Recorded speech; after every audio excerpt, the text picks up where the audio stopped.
Miaratra ny fiarabanako plasy tovavy tonga soa atao anatin'ny fotoanan'ny fampahalalam-baovao eto amin'ny fahitalavitra MBS amin'izao hariva izao.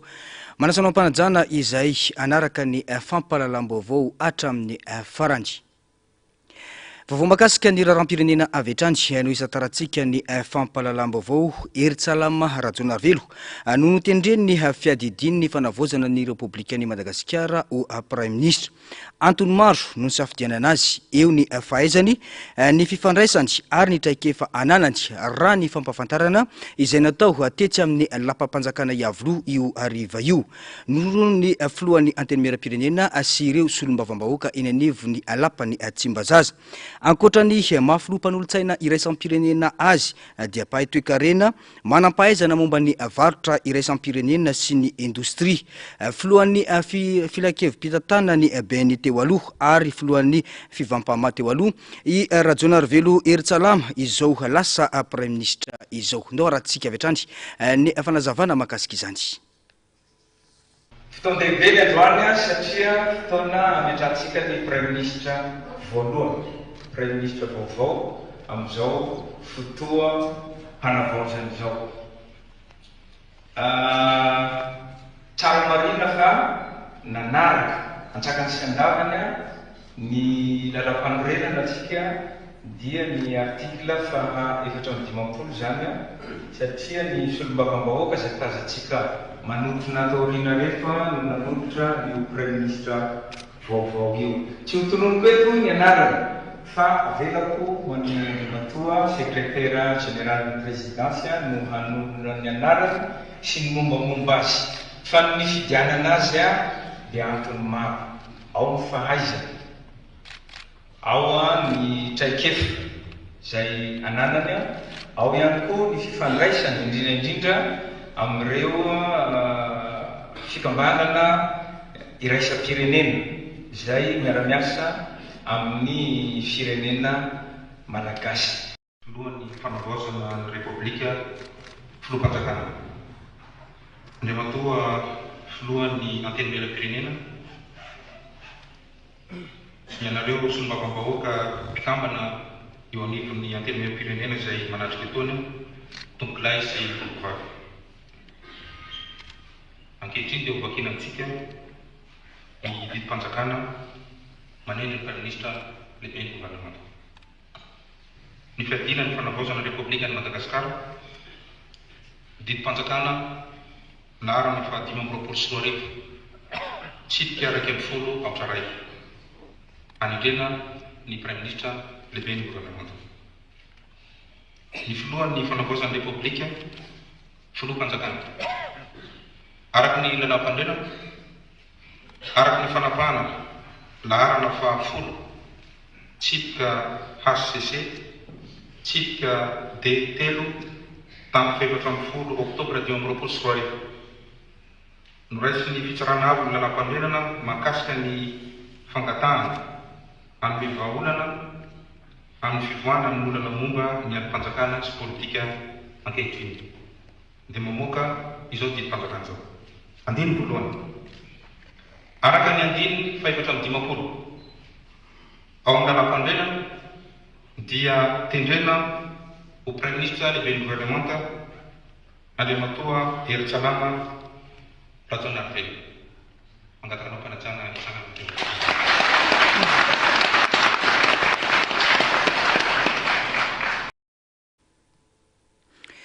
Ivirenetsika ihany rehefa avy eo ny faneho-kevitra mahakasika izay fanendrena Prime Ministre vaovao izay fa vaovao mahakasika ny tontolon'ny politika izay hatrany dia mitaky olo marina mahitsy ary tsy matahotra tsindry amin'ireo fanapahan-kevitra ho raisina ny famahana ny olana maro lafy eto amin'ny firenena izao, indrindra ireo andrafitra ny gouvernemanta. Tsy ho tafavoaka ary hiverimberina ny krizy eto Madagasikara raha tsy tafapetraka ireo manoloana ireo kajikajy politika izay efa mandeha amin'izao fotoana izao. Hoy ny General misotro ronono Rakotomaro Aina Alfred. Ny antsipriana izay tateriny Ando Miaratina eo amin'ny sarsin-dratsariny ny Aritanjona. Mandalo kiondolana sarotra ny firenena ankehitriny hiatrikady goavana ihany koa ny fitondrana mijoro. Marobe ireo toetra raha mila alaminy eto amin'ny firenena na izany ara-politika, ara-pitantanana, indrindra ny sosialy. mila olona teknisiana araka izany firenena indrindra ireo hitarika isandrafitra ny governemanta manana fijery mahitsy ary tsy matahotra tsindry amin'ireo fanapahakevitra raisina ho ny jeneraly misotro ronono raha koa tomaro ny rina Alfred. Mila olona tena matahotra an'Andriamanitra dôly mihitsiny tokony hipetraka eo, zay ny critère tokony ampetrahana eo, ary olona tena hoe tena masamijoro apahamarinana apahamasinina apahitsiny, zany ny zavatra tokony critère ilay zany akoatran'izay ny diplomatie ananany arakaraka izay misy ministera tadiavina. Zay na fa raha tsy zany tsika dia mbola hiverina ihany ny crise cyclique tompoko miala tsiny aminareo fa raha voatsy olona tena manana hoe tena maizy azy makeo, tokony olona tsy manana pahatahorana mihitsy zany niza zany tokony olona hipetraka eo, fa tsy olona tratrany kolikoly, tsy olona tena hoe azo mbola vidina, zany tokony hipetraka eo. Fa raha tsy zany dia eo ihany tsika mianakavy ary tena mbola ho mafy. Mandeha ny resaka amin'ny fivoizana ady-poko amin'izao fotoana izao ity jeneraly misotro ronono ity, tranga izay tsy azo ekena velively ary mety teraka ampiverina ny krizy eto Madagasikara. Ary maheno azao fa tena nisy tady apiditra ady-poko indray amin'ny resaka primature io, zany bassesse d'esprit zany nareo zay manana zany eritreritra zany, tsy tokony hitondra firenena nareo. Miala tsiny fa tena masika amin'izany satria matymatesako ty firenena ty ary zany ny gadrako. Ary raha tsy mitsanga zany, raha tsy tafipetraka zany atao hoe résolution ny assise militaire zany amin'izao tetezamita izao transition zao dia zamana teny tsika rehetrarehetra fa tsy maintsy miverina ny crise cyclique tompo. Maika ny fanarenana ny firenena, mitaky olona manana traikefa sy faiza manao mifanaraka amin'ny zava-misy izany hamalina ny etaetam-bahoaka indrindra hitondra fampandrosoana maharitra eto amin'ny firenena. Fanambogaovana eto amin'ny firenena ankehitriny ny anarenana sy ahafahana mampandroso ny lafy ny ara-toekarena eto Madagasikara. Tsy afaka ny tazapotsiny manoloana izany ny fanjakana ka mitady hevitra anosena ny ara-toekarena io. Endrika iray azahoana miroso amin'izany ny fananana io Prime Ministre io, izay manana traikefa momba izany hoy ny fanehoan-kevitra ny Antsipriana izay. Androany tokoa moa zany no nanampitarahana fametrahana Prime Ministre zay Prime Ministre fanavozana eto an-tany Repoblika Madagasikara. Azo lazaina fa any traikefa ananany dia olona may izy, mino fa tena koa zany fa dia anafaka amin'ny fampandrosoana ary mitondra fanavozana tokoa ny rehetrarehetra ny vahoaka malagasy rehetra mba hanoana izany Prime Ministre zany satria fatatsika fanarenana ny firenena no atao, fanavotam-pirenena no atao, ary fatatsika fa latsaka ankaterena ny firenentsika amin'izao fotoana izao ny crise maro izay niatra teto amin'ny firenena, na crise ara-politique zany, na crise ara-toekarena, na crise ara-sosialy dia mino manantena fa dia anampiasa daholo isika ary izay manokana ny tena manokana ditondra ny anjara biriky ahafahana manampy azy, ahafahana manampy an'izao fanjakana izao ary ahafahana koa mitondra ny hevitra rehetra, ny saina rehetra, ny fahaizana rehetra anampiana zany Prime Ministre izany. Mazava ho azy moa fa le fiovana nentin'ny tolona no mibaiko tanteraka ny raha iresaka isika fanendrena le Prime Ministre, satria na tiana na tsy tiana, na politika na tsy politika dia nisy tolom-bahoaka teo ary nisy fitakiana zay napetraky ny vahoaka malagasy rehetra dia tsy maintsy atao zay ampifanandrify amin'ny fanapahakevitra rehetra eto a Madagasikara amin'izay tolona zany marina fa napetraky ny lalam-pandorenana izahay sombavambahoaka no manolotra ny Prime Ministre ary ny tao dia mianika amin'ny roapolo amby zato ireo sombavambahoaka no nasy fametrarana izay Prime Ministre zay. Fa zava-dehibe tsy maintsy mipetraka tao anatin'izay zavatra mba tsy olona nanao politika. Ny safidy zany ny alan'le hoe politika alohatsika, le hoe tena politika be, satria ny zavatra nitranga teto amin'ny firenena matetika mametraka hoe misy fahadisom-panantenana avy amina mpanao politika rehefa mpanao politika no mipetraka eo amin'ny toerana zany dia nivadika anakany ny fandrarahana atsika zany ary satria ara-toekarena le olana dia vahaolana ara-toekarena ilaina dia mpahay-toekarena sy ao anatin'ny atsika hoe ny fandrarahana no napetraka amin'ilay toerana dia mba anosika sy anome tokony mpandraraha hiasa kitsipo tadidinareo fa ny olona firenena teo a nisy nanao monopole teo dia amin'izao fotoana zao zany raha ohatra ka vahatsika izay monopole zay dia efa isany anankiray a mamany olona ny firenena zao a dia tonga ety amin'ny lampany avoloa zahay avy eo amin'ny tsy manaiky lembenana tarianay telo mianadahy zay fantatsika hoe taizany andohany fa ray aman-dreny izy a dia manana fahendrena atao anatin'izay safidiny nataony ny amin'izay ho prime ministre mazava loatra fa tsy afaka ho consultena daholo ny hevitriny olona telopolo tapitrisa ary tsy voateriny rehetrarehetra no afa-po saingy aminay rehefa ray aman-dreny nametrahana andraikitra izy a dia antenainay fa tsy ho diso safidy ao anatin'izay fisafidianana ny prime ministre izay ny zavatra mahafinaritra hatreto dia olony teny ny filohampanjakana satria raha ny teny izy hoe mila olom-baovao tsy visage politique efa hitantsika hatramin'izay ary tanora ihany koa ao anatin'ny traikefa sy ny fahaiza-manao rehetra aminay feno ny fepetra ahafahana hitondra n'ilay fanavaozana sy fanorenana andrasan'ny malagasy tsotra be le izy hoe ho anay mitolona natao izay nivarotanay ny ainay sy ny mahaiza-mandreny a mpitondra ny fireneny izany zahay a ary dia miombona amin'izay safidina ataony ahitsika tsy andro fotsiny hoe dia ho hita eo izay fiaingany fa ozy izy zay hoe zahay rehefa nanana andraikitra nandrodana ny tsy mety dia mandray andraikitra koa zay hifanampy hampety an'izay fanavaozana ho ataontsika izay ny zava-misy aloha izay efa napetraka hoe mazava tamin'ny filohan'ny filoham-panjakana dia ny hoe be dia be ny ratsamangaika izay nandray anjara sy nampahomby an'izao tontolo izao marina fa teo izay mpanolontsaina telo mianadahy sy ny ekipany tsy manaiky lembenana hitanareo eto fa teo ireo tanora be dia be tao amin'ny GNZ teo ny artiste ny influenceur ny mpanakanto ny syndicat mpanao politika moa zany tsy azo esorona ao anatin'ilay tantara ireo rehetra ireo dia heverinay fa tokony hoenona ao anatin'izay fanendrena zay ka raha tsy tantaratra zay hoe fandraisana andraikitra ny tsirairay vonona hitondra fanovana ho an'ny firenena izay a dia heveriko fa hanila ihany zay fampandrosoana eo fa hatreto aloha heveriko fa tena miaino ny rehetrarehetra ary mandray ny tolo-kevitra ny fanolana tolo-kevitra nge tsy mihevitra hoe tsy midika tsy maintsy ekeny fa amiko ny fiainona efa ngeza be zay a ahafana fanakalo hevitra ho amin'ny fanavaozana ny Madagasikara. Pejy ny finoana vetivety nisy ny fanompo-pivavahana lehibe izay natao tetsy Ambohimalaza omaly ho an'ny fiangonana FJKM. Fotoam-pivavahana nanokanana sy nanolorana ireo mpikambana eo anivon'ny Brofoibe ho an'ny fiangonana FJKM taorian'ny fifidianana izay nitanteraina tamin'ny sinoda lehibe. Nanamafy ny filohan'ny fiangonana fa ao anatin'ny azakazaka masina ny fiangonana mandritra ny efataona ary misy ny fanamby ho amin'ny izany. Ny antsiprian'izay eo amin'ny sarisyn-dratsary ny ambola avatsara.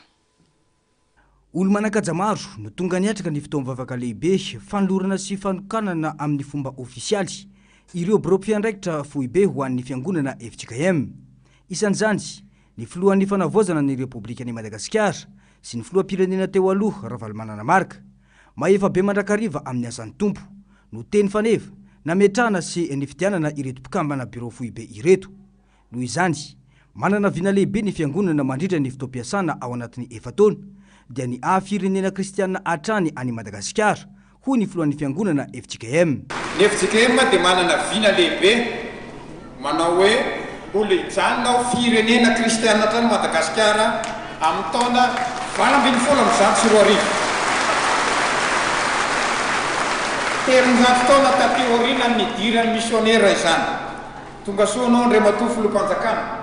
iara-miasa amin'ny fiangonana fa ho firenena kristiana ty Madagasikara ty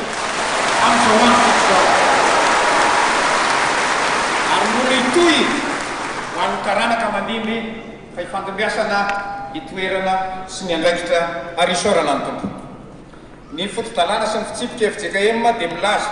ao anatin'ny andraikitra ny filohan'ny FJKM ny mamaritra ny fijery sy ny fanatanterana ny asan'ny fiangonana mandritra ny efataona famaritana ny fijery sy ny fanatanterana ny asan'ny FJKM mandritra ny efataona araka ny sovidanan'ny sinoda lehibe.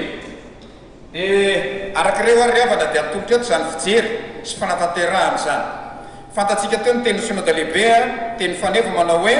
mahefa be mandrakariva amin'ny asan'ny tompo. ary miorena tsara zamio fa izay ny teny faneva teo alohan'izay ny synode lehibe farany teo synode lehibe faharoapolo synode lehibe faharoapolo dia mitazona manontolo ny programa azakazaka masina tsisy latsaka io ary napiny azy dia mitondra izany ny azakazaka masina programa rehetrarehetra tao anatin'izany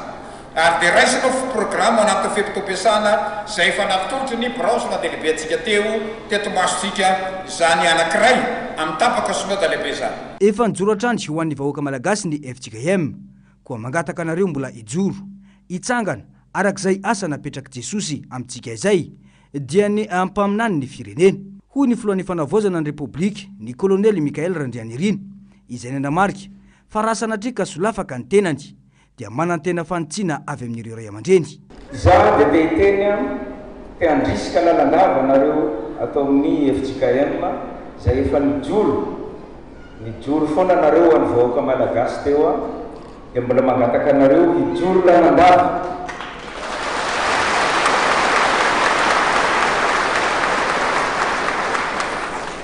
Hitsangana arakin'izay efa asa napetraka Jesosy amintsika zay dia ho mpaminany firenena. Izaho manokana dia olon'Andriamanitra, olon'ny fiangonana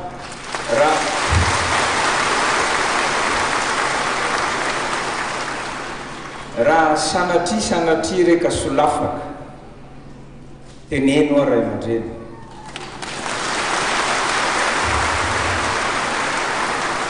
Teneno izahay ireo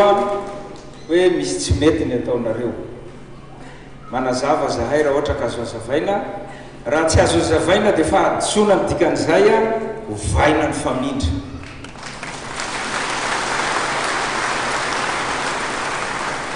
Jesosy izay mitarika atsika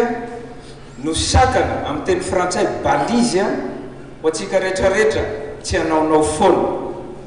Jesosy ny tokony atahorantsika. Jesosy ny atahorantsika eo anatrehan'ny vahoaka ny tany sy ny fanjakana. Zahay dia mbola anatin'ny mipetraka amin'izao mbola tsy fantatray akory ahoana zany volam-panjakana zany. Na ny taratasy mbola tsy hitanay fa anolotra zahay amin'ny anaranay manokana aloha misy vola iny 5 tapitrisa ariary monsieur le président.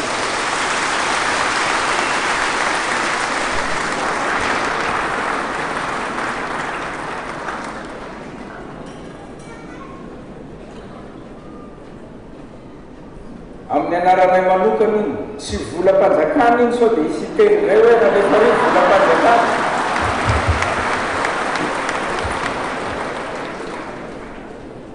Raha misy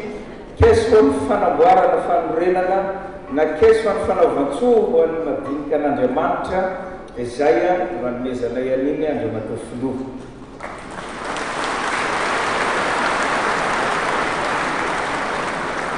Ny maletra be mbola ho avy ny fiteny izay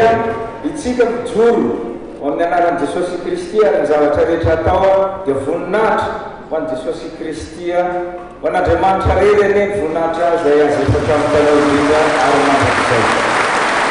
Asa goavana no miandry ny Brofoy be araka ny tapaka tany amin'ny synode lehibe raha ny fanazavany ny filohan'ny fiangonana FJKM.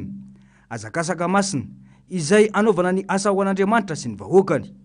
Nisaotra manokana ny filohan'ny FJKM rehetra izay nodimbiasany ny tenany ary nanamafy fa anohy araka ny soratra masina ireo asa efa natomboko ny filoha ny tantana ny fiangonana teo aloha. Izay amin'iny fa eo amin'ny lafiny fitantanandrara-panjakana kosa dia angataka fanazavana any amin'ny fitsarana avo momba ny lalam-pandrenana ny vomera maleo tena amin'ny sanany fifidianana na ny CENI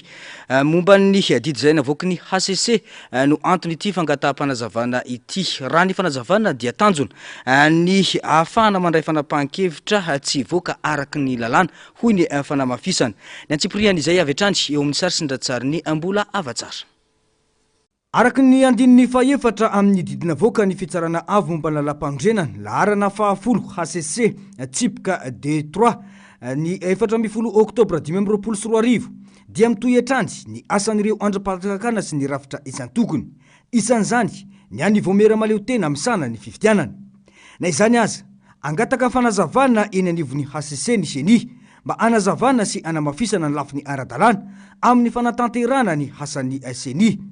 Izany dia homariky ny fitandremana sy ny fifehezana isoroana ny fifandirana amin'ny ara-dalàna, indrindra amin'izao vanim-potoana saripady ara-politika izao. Fa na izany na mba hampilamin-tsaina tsara ao anatin'ilay asa atao dia tokony ho mazava ny fitsipy-dalao ahafahana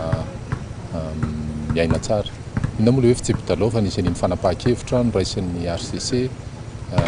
larana fahafolo izay moa ny ahafatarany maro azy mahakasika ny fandaminana ny firenena sy ny raharaham-panjakana eto amin'ny tany sy ny firenena. Dia ny CENI zany mba ampitombona ny saina tsara dia tsy maintsy mila mahafantatra tsara ny tokony atao so manaonao foana dia angataka interprétation eny amin'ny RCC. Zay rehefa mahazo interprétation mazava tsara dia hita ny atao na amin'ny fomba hanoizana ny raharaha na amin'ny resaka hoe fepitona fikarakarana ny raharaham-pifidianana. Ny HCC no any androm-panjakana manan-kery anome fandikana sy fanamarinana araky lalam-pandrenana amin'ny fanapahan-kevitra rehetra raisina eo amin'ny fitondrana. Raha tsy ampy ny fandikana avy amin'ny HCC dia mety hiteraka fifandirana ara-pitsarana na fikorotana ny fizotry ny fifidianana amin'ny ho avy izany. Tsy ny CENI ihany no enjehin'ny fanapahan-kevitra ara-politika fa ny fatokisan'ny vahoaka amin'ny fizotry ny fifidianana manontolo no tandindomindoza. Raha misy fiovana atao dia tsy maintsy ara-dalàna sy mazava ary miaro ny faleovantenan'ny rafitra izay antso sy fitakiana izay efa natao teny ankianja. Mitaky anaovana fanadihadiana ny fahafatesan'ny namany Rivaldo ny fijerena manokana ny tena olona ny fampianarana ary ny vidin'ireo vokatra fanondrana toy ny lavanil ireo mpianatra avy ao amin'ny université ny Antsiranana androany. Ao anatin'ny fanovana isika izao ka tsy tokony atao mifanipaka amin'ny etaetam-bahoaka ny fanavaozana izay atao sy ny fanapahan-kevitra izay raisina ho iatrany ireto mpianatra ireto. Ny antsipriana izay eo amin'ny sarsindra-tsariny mbola avatsara trany. Mbola nidingana no tratra fa tsy nitanjona ho ireto mpianatra avy ao amin'ny université n'Antsiranana ireto androany. Takina ny anamafisana ny famoahana ny fanadiadiana momba ilay fahafatesany naman'izy ireo notifirina noho ny fitakianany zony ho ireo mpianatra. Fanovana tanteraka ny rafitra sy ny fametrahana ny adinika andraisan'ny rehetra anjara no takina ho iatrany ireto mpianatra ireto. Mangataka izay ary miangavy amin'ny isokafan'ny fanadiadiana ary dinana ifotony ny amin'ny fijerena ny namanay izay lavo i Rivaldo, Ratopikla Rivaldo zay tsy avelanay ho very foanany raha latsakany fa tsy maintsy ady ho an'ny justice ho anazy zay avy any Antsiranana. Manaraka izany dia mitohy ny tolona zay ataonay ary tonga eto Antananarivo zay mpianatra avy any Antsiranana andeha ady ho an'ny fanovana ho an'ny Madagasikara. Tsy sanatria akory andeha ady toerana tompo fa ny fanovana ny rafitra ifotony mihitsy ny takinay zay karanay atiky Antananarivo amin'izao fotoana izao. Dia ny angatanay manaraka izany ihany koa ny fangatana ny concertation locale mba tsy hiakatra ty Antananarivo foana zany ny olona fa any toerana faritany samby misy azy efa afaka mamaha olana. Ankoatr'izay dia takina ihany koa ho ireo mpianatra ny ijerena manokana ny tontolon'ny fampianarana ambony. Betsaka ny tsy fahatomombanana ary miteraka olana ho an'ny fianarana atrehana hoy ny fanamafisana.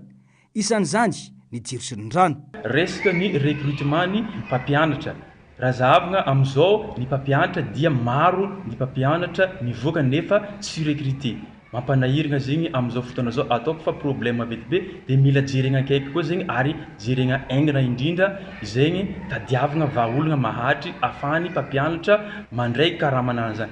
Eo koa zegny resaka bourse ny mpianatra. Tato ato dia hita fa tsy mipetraka ary tsy milamy. Maromaro koa zegny mpianatra tsy mandray bourse ary tsy mahazo bourse. Raha zahavana ny tragno amin'izao fotoana zao ratsy be zay ilay tragno mpianatra ao amin'ny université. Dia ragno faela be tagny ilay tragno jusqu'à amin'izao mbola tsisy ny fagnavaozana ary tsy mitombo koa ny tragno dia mangataka koa zay mba ho hisy réhabilitation zegny sy construction na tragno zegny iarahany mpianatra université jiaby sady isitrany université magnerany nosy ty. Ankoatra ny sehatry ny fampianarana io dia mbola olana goavana manjony iray aman-dreny any amin'ny tapany avaratry ny nosy ny resaka vidim-bokatra. 500 ariary ny kilao ny lavanila amin'izao raha toka hatrany amin'ny 2 ariary izany tamin'izany fotoana. Fototra ifaharan'ny fiainan'ireo ray aman-dreny ny lavanila ka tokony hojerena manokana ho iatrany izy ireo. Eto dia mbola mafisinay ny fangatana momba ny vidin'ny lavany mba hifagnaraka tsara amin'ny fiainan'ny vahoaka amin'izao fotoana izao. Ary mangataka koa izahay mba hijerena akaiky indrindra moa zegny mahakasiky ny sekrainy any Antsirana ary ireo mpandraharaha any Antsirana. Dia magnaraka izay mitondra fisaorana sahady amin'ny Andriamatoa ary angatanay amin'izay dia ny fidinan'ny Andriamatoa any Antsirana mba hijery akaiky ny zava-misy any Antsirana. Nanamafiatrany ireo mpianatra fa tanjona ny ampilamina ny fianarana sy ireo ray aman-dreny izay sahirana amin'ny fampianarana ny zanany. Ao anatin'ny fanovana tanteraka isika amin'izao fotoana koa tokony hojerena ifotony ny olana mitranga mba amalina ny etaetam-bahoaka. Vaovao avy eo anivon'ny ministera ny fampianarana teknika kosa indray dia matsiaro atao anjorom-bara tanteraka sy zanaky kialahafa ireo mpiasa eo anivon'ny fampianarana teknika sy fanokfanana arakasa amin'ny fanakambanana azy ireo amina ministera hafa hatramin'izay. Miteraka tsy fanjariana amin'ny asa izany ny raha ny fanamafisan'izy ireo ka angatahana ny faleovan-tenany tanteraka amin'ny fananana ministera maleo tena ho azy ireo manokana. Toy izao ny fanazavana mahakasika izany. Takinay ny tsy kambanana amin'ny ministera hafa fa ministera maleo tena. Ny olona teknisianina manana tsekefa sy fahaiza manao avy ao amin'ny chapitre 83 ny olona ho ministera sy ho tompona andraikitra isana ambaratonga izay ho apetrakeo. Mahalala tsara ny mission sy ny objectif ary manana vision mahakasika ny ETFP. Manoloana izany, aoka isika rehetra mpiara-miasa hanaraka ny lamina izay efa misy eto amin'ny tany sy ny fanjakana. Le maleo tena zany satria efa nisy foana nanomboka tamin'ny 91 dia nakambakambana amin'ny ministera hafa zany ny ministera anay fa lasa ho zanaka ny kalo hafa zany zahay rehefa akambana amin'ny ministera hafa. Nefa tompokoa dia tena manana teknisianina afaka anao zay asa zay ny ato aminay ka tsy zarizary zany ny fisianay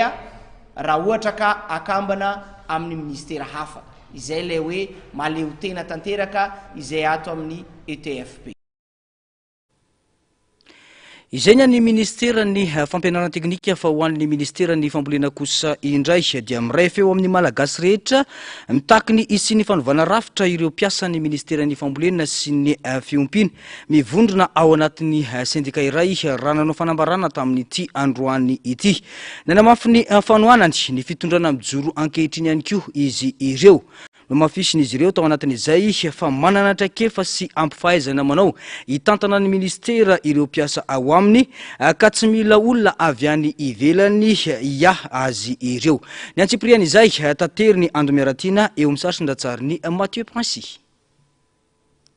Tsy mila olona avy any ivelany fa manana ny traikefa sy ny fahaiza-manao hitantanana ny ministera ny fambolena sy ny fiompiana ny mpiasa ao aminy ho ny fanambarana nataon'ireo mpiasa izay mivondrona anaty sendika iray androany.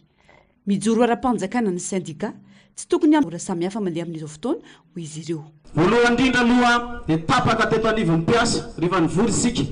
fa isika ihany no hitantana an'ity ministera antsika ity. Ahoana hoe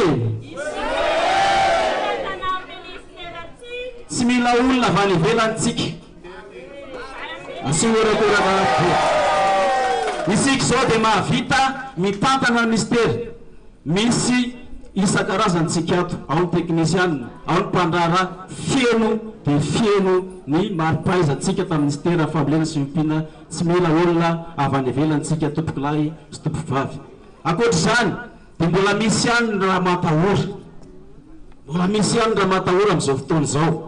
Sika tompoko tsy matahotra manentana antsika mpiasa rehetra izay mbola voafehife any mino fa tsisy tsony a nina fa ny ao amin'ny kabinet tsisy mahatahotra tsony eto efaprova avao eto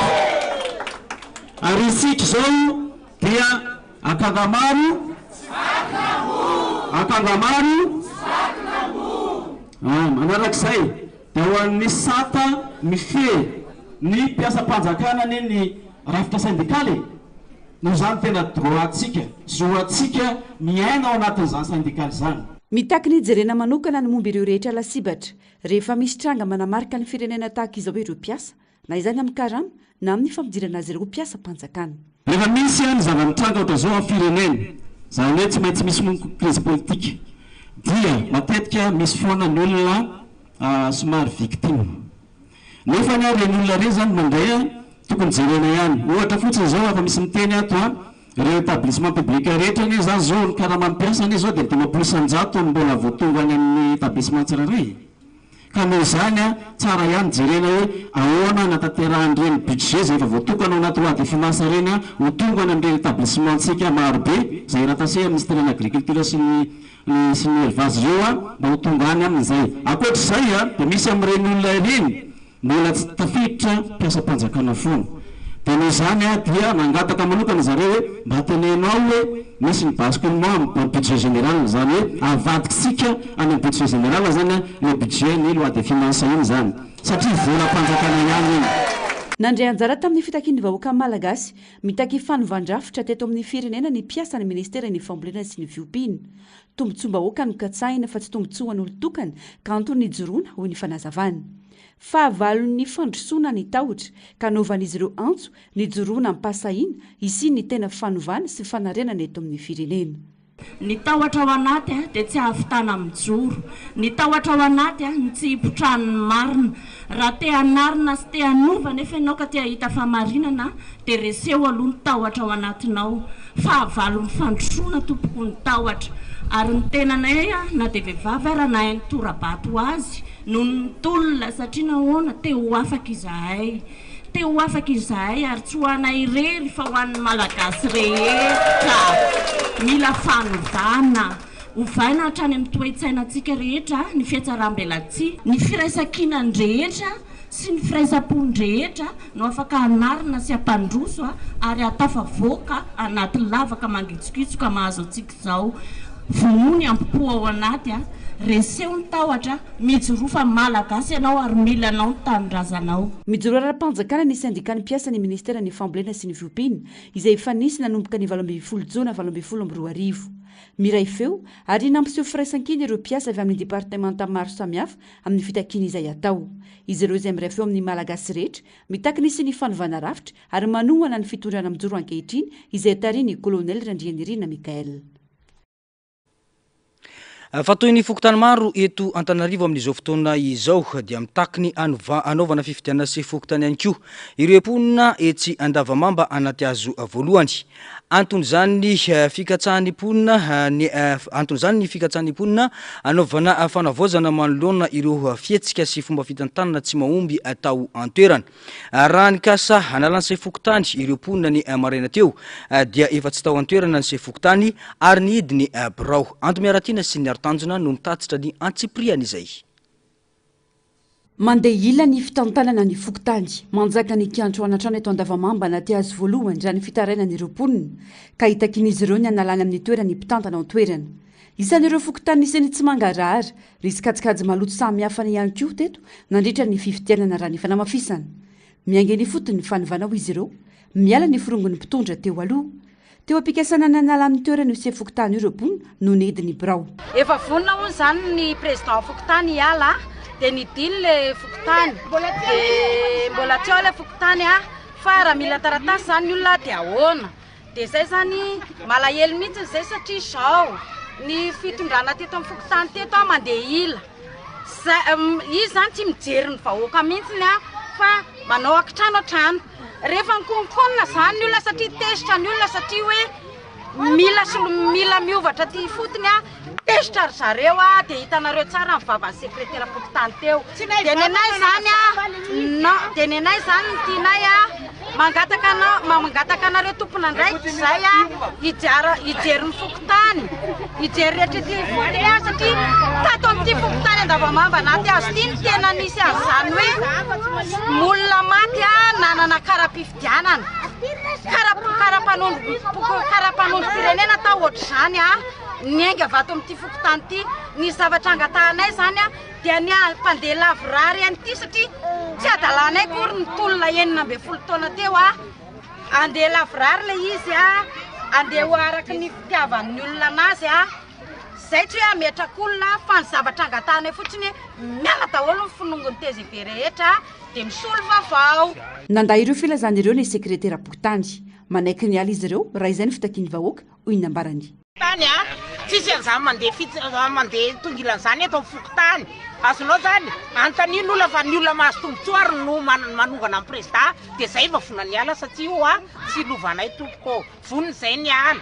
zay vonina ny ala fa tsy tomanina na ninay voniny zay ny ala zay tompoko. Tsy ametrak'olona ny mponina fa mitakosana anaovana fifidianana azon'izy ireo mahazo mpitantana miasa sy eken'ny vahoaka. Ankoatra ny teto amin'ny Fokotany andavamamba naty azy voalohany nesori ny mponina tamin'ny toerany ihany koa nisy Fokotany tena nitsana raha no idina sy ny fantsiny mponina tamin'ny azo kosa ny teny amin'ny Fokotany analamahitsy ambizay ny tantanana nandritra ny 12 taona ny Fokotany hoy izy ireo. Fa anisan'ny ladinika izay noresahana nandritra ny fivoriana teo anivo ny filan-kevitry ny commune n'Antananarivo renivohitra androany ny fangatahana fahazahon-dalana ampiasa ny kianjany 13 Mey. Nanapa-kevitra ireo mpanolo-tsaina avy amin'ny Antokotoko Madagasikara ny isintona ny fangatahana fahazahon-dalana ampiasa io kianja io. Ny antsipriany izay avy hatrany. Efa tsy nitovy intsony toerana ankehitriny noho ny mpanolo-tsaina munisipal avy amin'ny Tiko Madagasikara. Efa mitady fitoniana ny firenena ankehitriny antonana apahan'izy ireo efitra ny sintona ny fangatahana izay nanaovana fangatahana dia zay no antony tonga le adevitra be hita na le fampidirana le fangatahana afahana mampiasa ny 13 Mey nefa efa fantatrareo tsara ihany koa fa ny 13 Mey moa zany dia fangatona tamin'ny farany teo ny fanampotoana azy tamin'ny ofisialy dia noverinay zany fa hoe tsisy antony tsony nafahana hoe mbola hoe nanafahana anaovana le dia en faveur anay no tokony ho izy satria fangatahana le izy ary misoratra mazava anatin'le ladinika hoe demande d'autorisation amin'ny ampiasana ny kianjany 13 Mey sy Ambojatovo. Zay zany le natonga le adevitra teo ny zavatra nitranga nefa dia efa zavatra napozinay. Inona le napozinay dia zao hoe napozinay hoe rehefa handeha ty ladinika ity dia ireo izay nanakatom-bava ireo izay nanakatsakana foana le fanehoan-kevitra satria efa nandeha teto amin'ity kianjan'ny atsika hoe lapan'ny filan-kevitra municipal ity resaka adevitra momba ny 13 Mey io tamin'izany fotoana zany tsy afenina fa nivolomboasary tena kategorika hoe zay dia tsy manaiky ny anokafana an'io ny zavatra nisy teo nefa ny rahanareo nahita ny défendre an'ilay fangatahanay izy comme si eritreretindry zareo fa ho ampiasaindry zareo ilay fangatahanay mba ahafahan'izy ireo indray mampiasa amin'izany ho an'ny intérêt any rapitso. Mikatsaka ny sy ny fitoniana eto amin'ny firenena izy ireo ka nandray fanapa-kevitra io. Izy ireo izany nanamafy fa manainy amin'ny mety ampiasana ny kianja mitombotsoa manokany mpomany fitondrana teo aloha raha sokafana ny kianja ny 13 Mey. Ho an'ny stabilité amin'ny firenena manoloana an'izao fitondrana vao mipetraka izao sy ho an'ny hoe fiahiahinany tsy ampiasana ny délibération izay raisinay fanoherana ho ampiasain'ny olo-kafa dia zay no antony tonga nay hoe fahendrena angamba ny fisintonana an'izany fangatahana izany. Ka zay moa tao anatin'izany dia hitanareo tsara nalaza ny lalàna. Ny lalàna dia milaza amin'ny 2014-020 hoe afaka mandroso ladinika ny exécutif afaka mandroso ladinika ihany koa ny mpanomtsiana maro anisa dia ny 20 dia ny lalàna ihany koa dia milaza hoe rehefa misy fanapahana raisina dia na tsangatahana na atao vatony afina ary tsy maintsy maro anisa foana ny prime. Dia rehefa mivory zany zay fanoherana izay napiditra ny fangatahana dia notapahanay hoe aleo sotomina ilay ladinika anankiroa mba isiny zay hoe mifanaraka amin'ny eritreritra izany. Na eo azy izany afaka ny fampitaona teo amin'ny kianjany 13 Mey ireo miaramila na vita raharaha roa taona izay mitakiny ireo engagement an'izy ireo. Etsika ampilaminana no nataon'izy ireo izay mangataka ny anohizana ny asany eo anivon'ny tafika. Raha ny vaovao samihafa efa nanao fangatahana ara-dalàna izy ireo teo amin'ny ministera ny fiarovam-pirenena saingy tsy mbola narevaliny hatramin'izao. niakatra teny amin'ny kapisaty izy ireo ary tonga maro ihany koa teny Andohalo teo manoloany ny état-major général nitafika saingy tsy niraisina nanomena valiteny mazava andrasana ny tohiny. Vao makasika ny raharaha Ambohimalaza kosa indray dia mangataka fanaraha-maso ara-pitsaboana ireo fianakavian'ireo tanora narary nalefa notsaboina tany ivelany noho ny fanapozinana nitranga tetsy Ambohimalaza. Raha ny fantatra mantsy dia miverina marary ny tovolahy iray izay niantsoroan'ny fitondranana teo aloha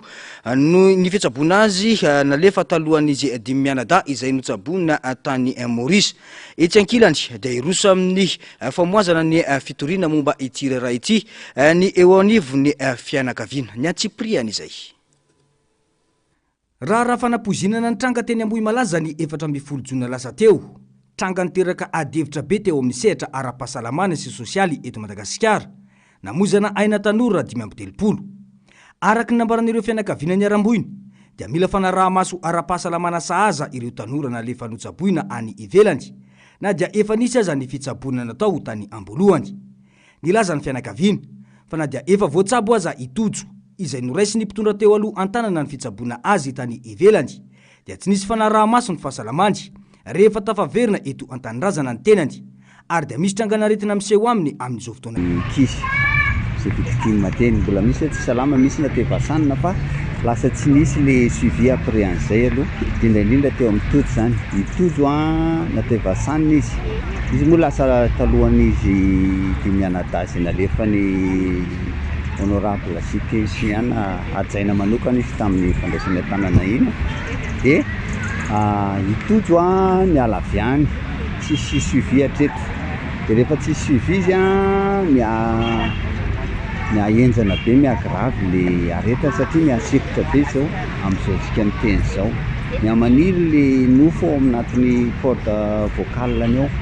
dia izay zany miasikotra dia manahy izahay zay moa ato anatin'ny fikambanana dia efa nirafitra ho fianakaviana ray ao anatin'ny zavatra ohatra zao hoe mifamonjena sy fakerezana ohatran'izao zay ny fampizaranay zay nahatonga anay niantso mpanao gazety mba ho lakilosy maneny indray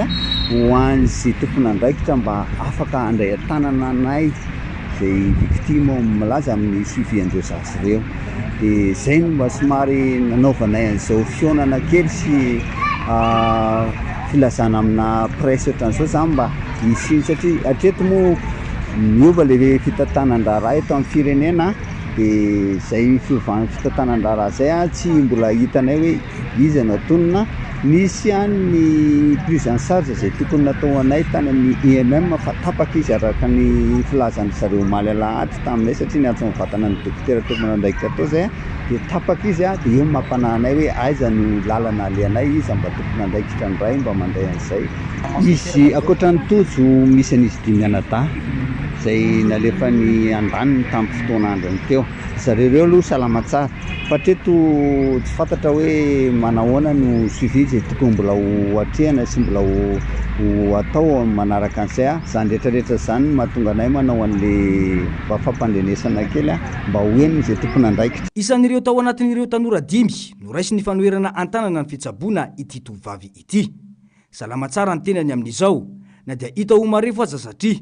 mora andairany aretina ka miangavy hatrany ny afandraisana tanana amin'ny fanohizana fanaraha-maso ho an'ny fahasalamany. Raha ny kahako manokana aloha zao le reshuty mbola tsisy fa manavy seotra zany fotsiny mora andairana tazy kely zany rehefa ohatra hoe somary mangatsitsika seotra zany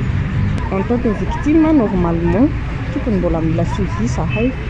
satria mbola tsy fantatra zay sequelle sy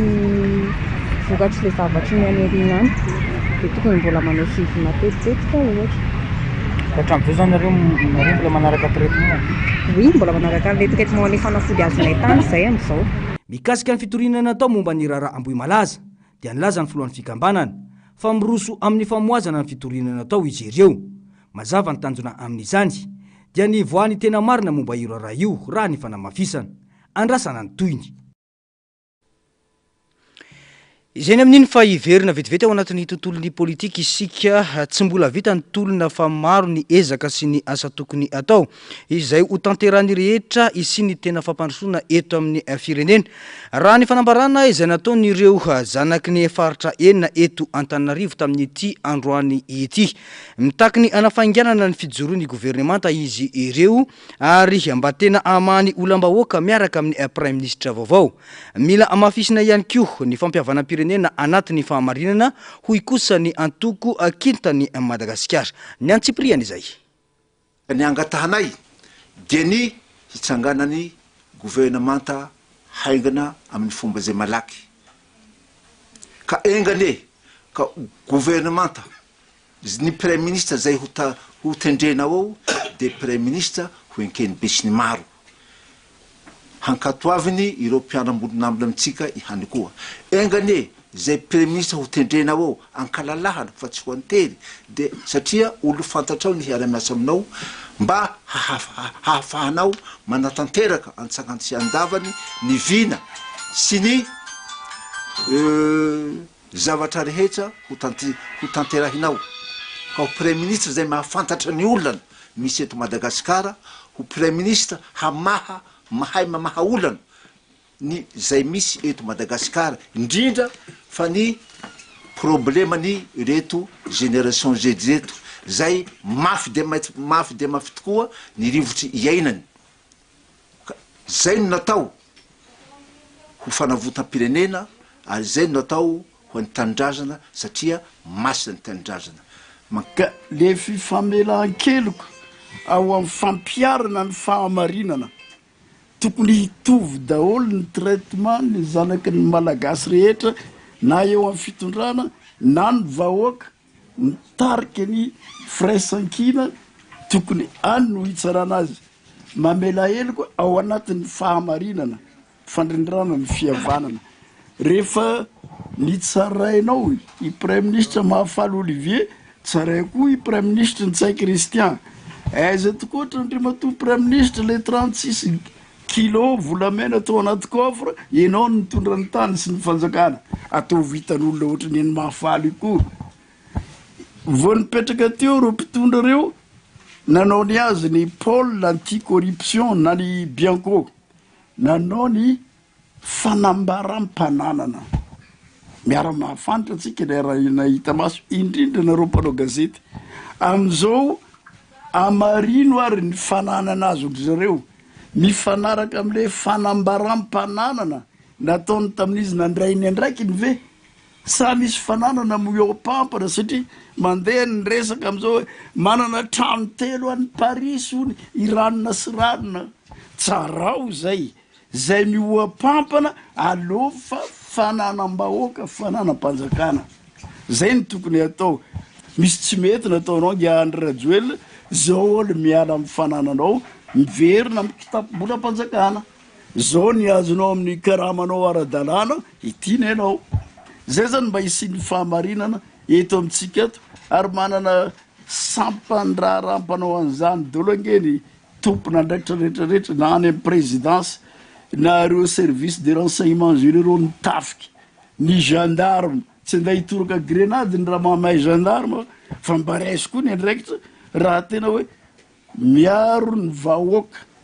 sy ny fananany arovy ary fananany vahoaka mahatonga vahoaka ny troatra io arovy io de manao ny asanao ampahamarinana anao fa tsy azakazaka anday hitoroka grenady tanora zanatsika vao makasika ny tontolon'ny fizahantany eto Madagasikara kosa indray dia miaina anaty fahasahiranana tanteraka ireo guide touristika sy ireo mpamily amin'ny fanatanterana ny asany manoloana ireo olana maro lafy sedraina indrindra fa amin'ny toedra ram-pirenena ankehitriny mitady ny fomba rehetra analana ny fahasahiranana iainana ny fikambanana ivondronan'izy ireo eto Analamanga ka nanasony fifanaraha-piara-miasa tamin'ny trano fiantohana ny antsipriany izay miaina anaty fahasahiranana toy ny rehetra ny mpisehatra amin'ny fizantany ahitan'ireo guide nationaux sy chauffeur touristique amin'izao fotoana izao manelingelina ny asa fiveloman'izy ireo ny falafosana sy ny fiovavan'ny sidina ary ny faratsindalana ka mampiamatra ireo mpizantany foana nisy annulation mety tsy dia misy satria ny tena olana zany ny ainana dia ny volna zay retardé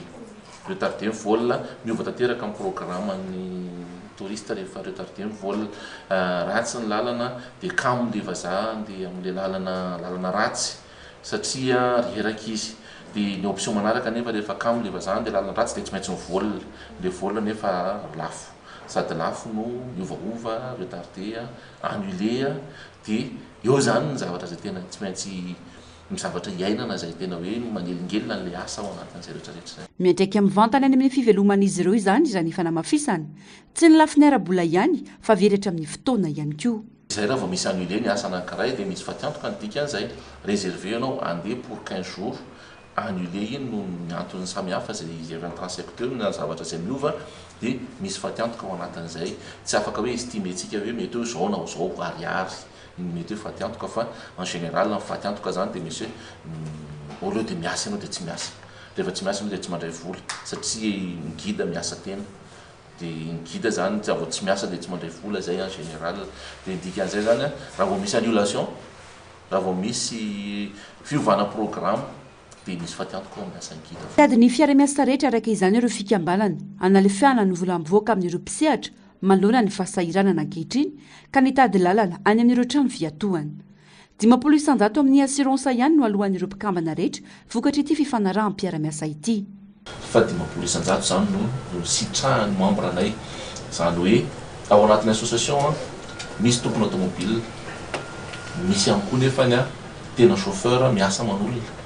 dia arak'izay tenen'ny DG zay hoe somary élargi le izy rehefa miasa manolona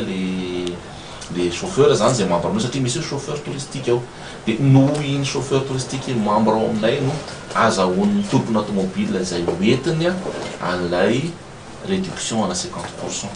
Mitana andrakitra sy anjara toerana amin'ny fampivoarana sy fampiroboroboana ny toe-kariham-pirenena ny sehatry ny fizantany ka mahazava-dehibe ny tokony histrana ireo mpisehatra rehetra fiantohana amin'ny lafiny maro tsy mijana eo ihany fa misy ihany koa ny vina lavitrezaka. Ao anatin'ny toe-karena malagasy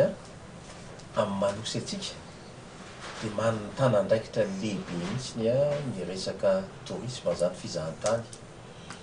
Ny fandinika teo moa ny mpiantsehatra anankiroa misy fotoana zany dia hoe rehefa mitondra zava-dehibe amin'ny toe-karena malagasy ny fizahantany zay siaran'ireto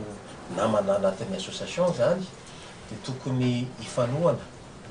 Ny fanohanana moa dia zavatra tsotra sady fampahafantarana no fampianarana ihany koa izy hoe ilaina fiatohana ary tsy hoe tereny lalàna fotsiny